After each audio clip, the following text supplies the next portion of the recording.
Hello everybody. Today I'm going to respond to a question that I've been receiving so many times for the past 3 to 5 years. I think I've covered it in one of my video essays, but the question keeps coming. So today I've decided to answer that question and refer everybody who is going to ask me that question again to this video.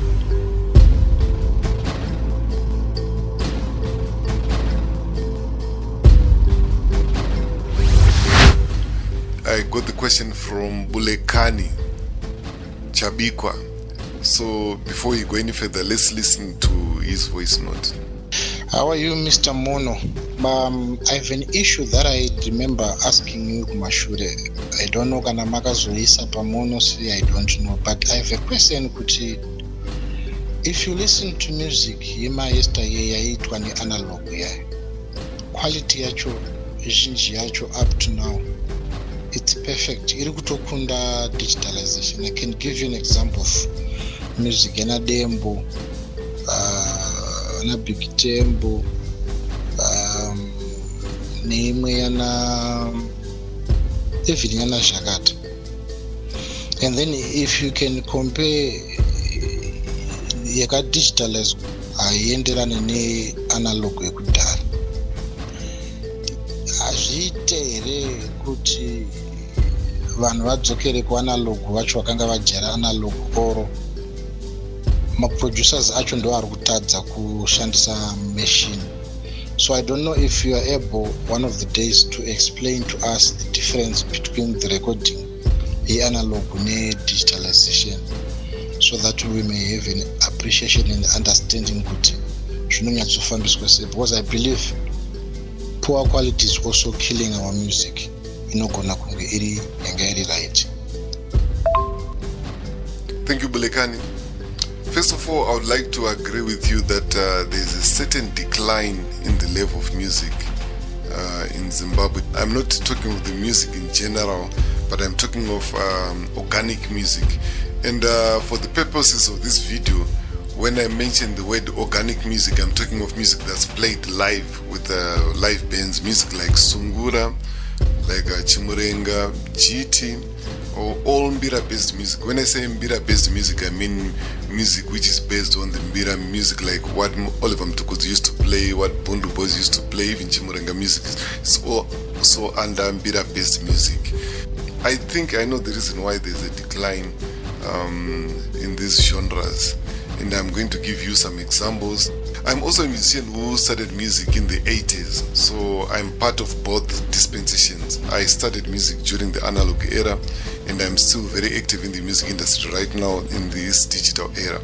So mainly he believes that the quality of music has gone down mainly because we are now using digital, and he thinks the quality could be better if we go back to using analog. So first of all, I'd like to say one of the major differences between analog and digital is that with digitalization you can actually see the music. It's very easy to edit the music with digitalization as opposed to the analog era. So in other words, the music was supposed to improve, but the problem with digitalization is that it brings convenience. Everything becomes so easy to do, because right now even with a laptop you can record high quality music. The only problem is that convenience brings laziness, because right now we have got a lot of lazy artists. I work in the studio full time, and the majority of artists that come to record in the studios today, they cannot sing their song complete from the start of the song to the end of the song. Wangu jara kuti anongoimba kapiska diki mombostopa oimba ombostopa ombonyora pasi ombotasa pabeta. Now coming back to your question, number one, digitalization came with a new style of music production. For the purposes of this video, I will call it the beat style of music production. This is whereby the artist comes alone to the studio, and the producer is now the one who is supposed to create all the music on his own, and then the artist will sing, then the producer is the one who is going to mix and is going to master the music. and end of story. So it's in opposition to the analog system whereby the artist will come with a full band. They'll practice the music and come with a full band, and then the engineer or the producer's job will be just to record the music and make sure that everything is going on well, and then the music is finished and mastered. The beat system is very conducive for genres like R&B, hip-hop, and dancehall, but it's not a style that's very conducive for organic music. So if you look at our music in Zimbabwe, you can notice that digital music is improving a lot. If you listen to the guys that do dancehall, hip-hop, those that copy Nigerians, their music is improving. But those that do organic music, there is a decline in the quality of music. So I'm going to give you a list of the reasons why I think this is so. There are some stages that music used to go through before it was released. I'm talking of organic music. It used to go through 4 stages. I'm going to list down those 4 stages. Number 1, the composer will compose the music on his own. Usually the composer was the band leader. He will polish the songs. That's the stage where the composer composes the song on his own and completes the song. He could sing the song from first verse up to the end of the song. Stage number 2, you bring the song to the band and rehearse the song as a band. The lead guitarist will contribute his own guitar lines, the bass player will contribute his bass lines, and you work as a team. You create the intros, the bridges, the outros, everything. You work as a team and polish the song until everybody is satisfied. Everybody contributes in the band. All the songs that I played for Oliver Mtukodzi, for Fungisai, for Mahendere, for everybody, I created my own guitar lines.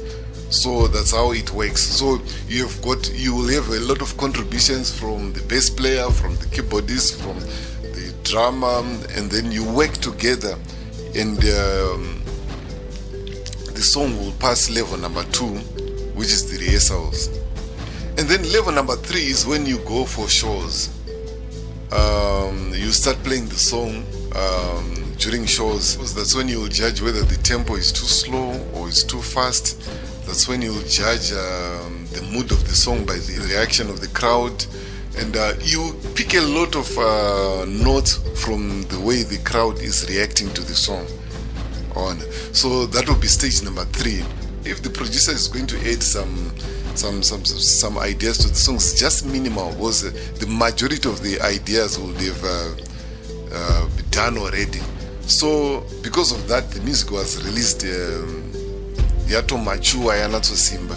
But these days the artists come to the studio without the band, and then usually they come with just the chorus or just fragments of the song. You hear somebody saying, I've got 200 songs, I've got 20 songs, but if you ask them to sing, they can't even finish a single song.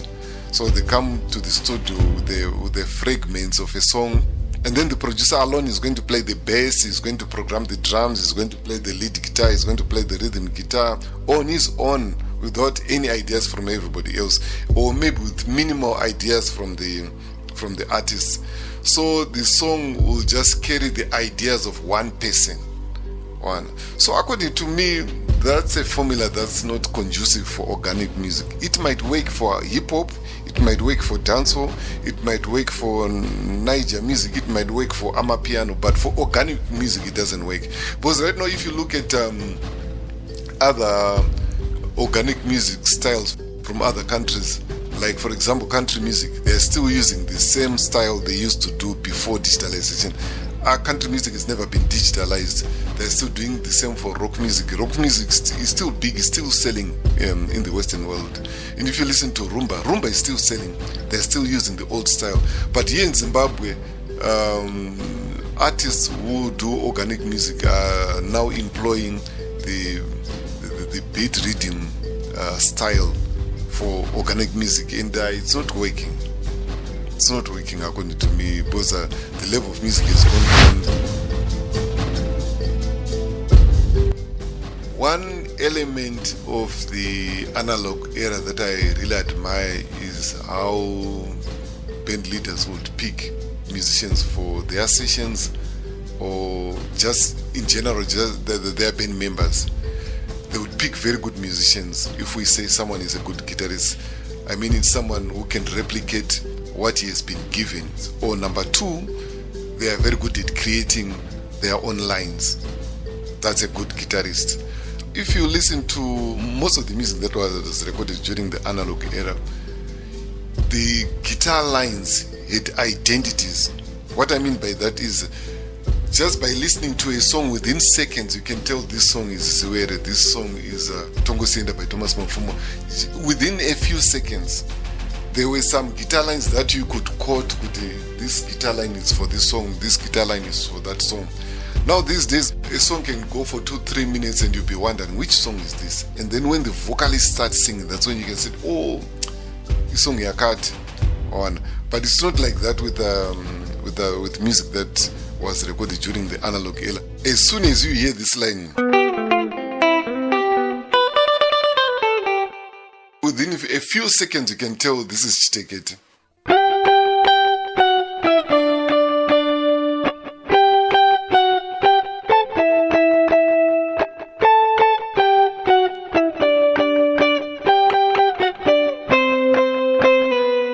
Already you can tell which song it is. Within a few seconds, you can tell which song it is.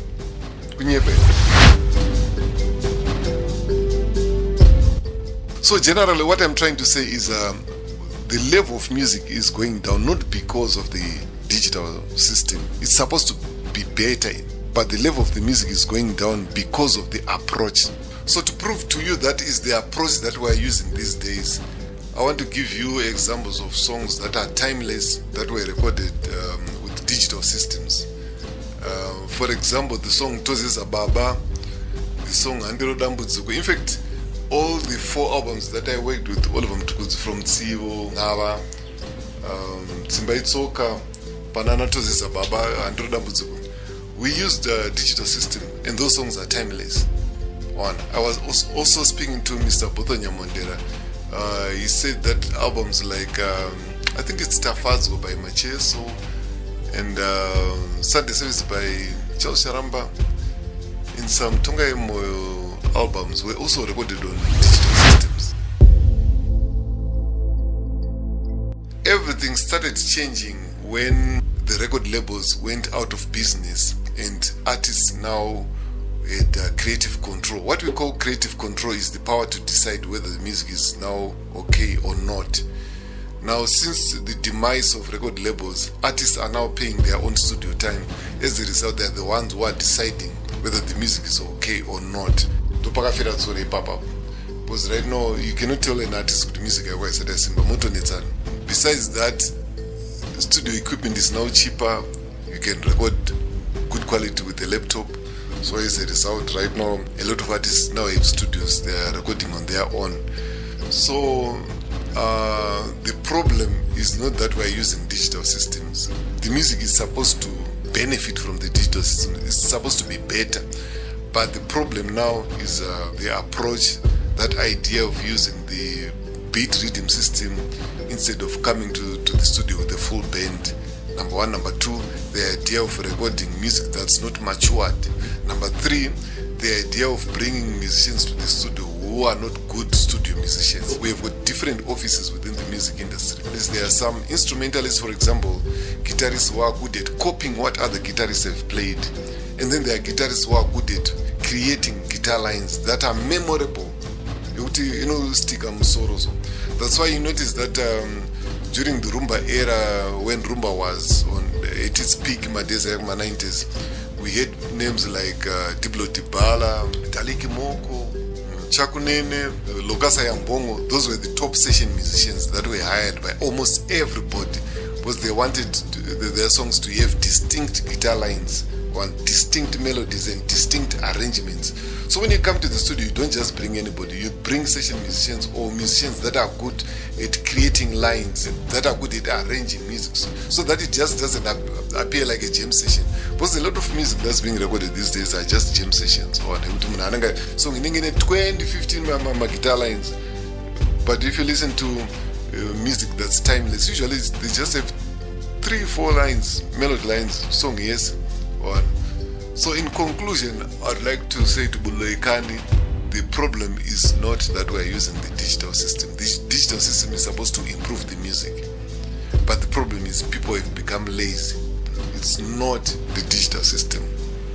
Thank you. Well, it's monosophical. It is what it is. We say it like it.